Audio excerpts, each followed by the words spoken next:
today I am making strawberry banana bread. I made this the other day and the whole loaf got eaten in no time. So let's start off with 1 cup of sugar,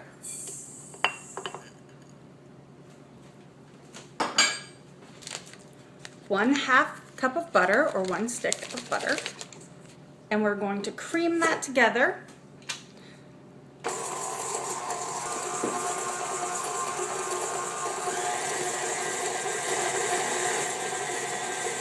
Once that's creamed together, we're going to add 2 whole eggs.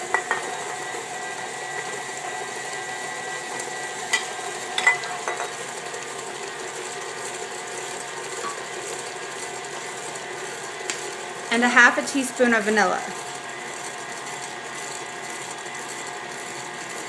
I have clear vanilla. Oh, and that's all I have.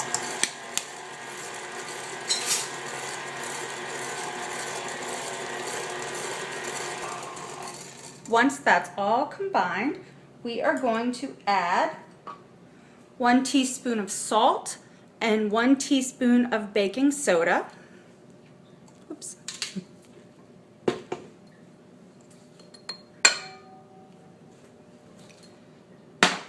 Four teaspoons of buttermilk. I just buy the powdered buttermilk. Hold on, let me count. You can get it near the dried milk in Walmart and probably any other grocery store, because I really don't use buttermilk that often. And 2 cups of all-purpose flour we're going to add in there. And we're going to let these combine. I should have mentioned, preheat your oven to 350 degrees.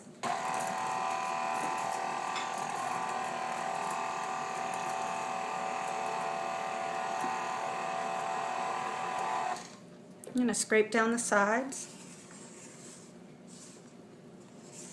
and make sure I got everything off the bottom,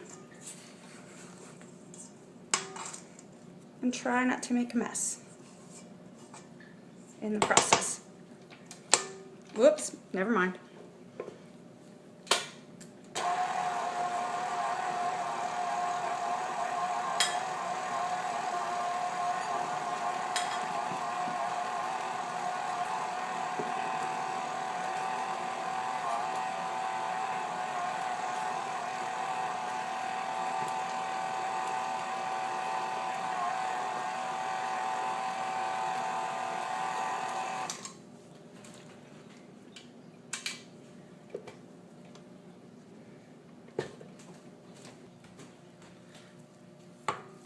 So next we're going to add, this is 3 medium bananas that were really ripe that I mixed up. I'm going to put those in.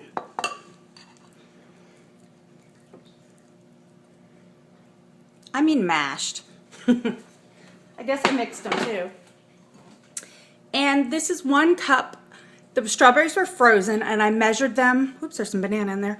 And I measured them while they were whole. So 1 cup of 1 cup of strawberries that I thawed. You can use fresh strawberries, of course. I didn't have any. And then I mashed them. But leave a few little chunks in there. It's nice to get the little strawberries in the bread. Unless you don't like that, and then pulverize them. I'm going to add those in. Okay. And just quickly before I get started, I'm going to scrape the sides to make sure all of this gets mixed in. Okay. Oops, it's all over me now. And we're just going to let this mix for a few minutes until everything's nicely combined. It doesn't take long at all. All right, that's it. I just want to get what's in the center here. Get that off of the paddle and give it one more quick mix. Now I'll just get the pan and we will pour it in. This is what it should look like. And we're just going to pour it in the pan. This is a 1.5 quart loaf pan. You can use a bigger one if you have it. You just have to adjust the cooking time. Pour this all in, don't miss any of it.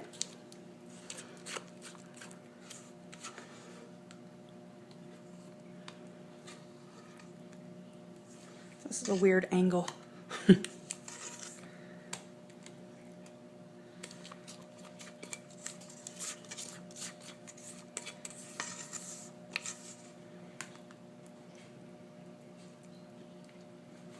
Now that it's in the pan, I'm going to pop it in the oven for anywhere from 45 minutes to an hour and 15 minutes.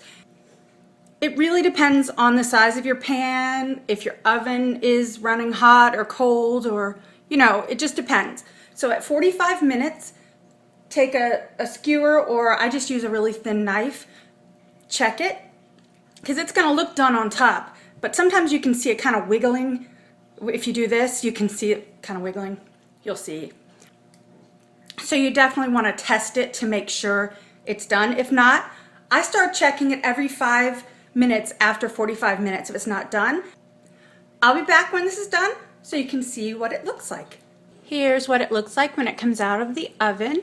This took 65 minutes to bake. So like I said, start watching it at 45 minutes, because if you use a bigger pan, you know, it just won't be as thick, so it'll bake a little faster. I'm gonna let this cool for a few minutes, and then I'll come back and cut it and show you what it looks like inside. So I've let it cool a little bit. I'm gonna run a knife around the outsides to make it easier to get it out of,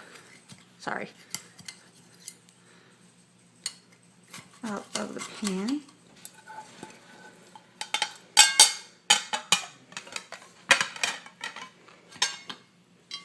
Pan's a little hot.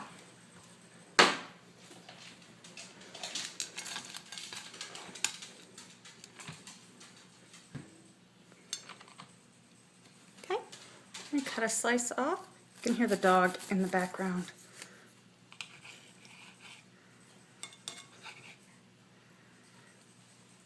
And this is what it looks like inside.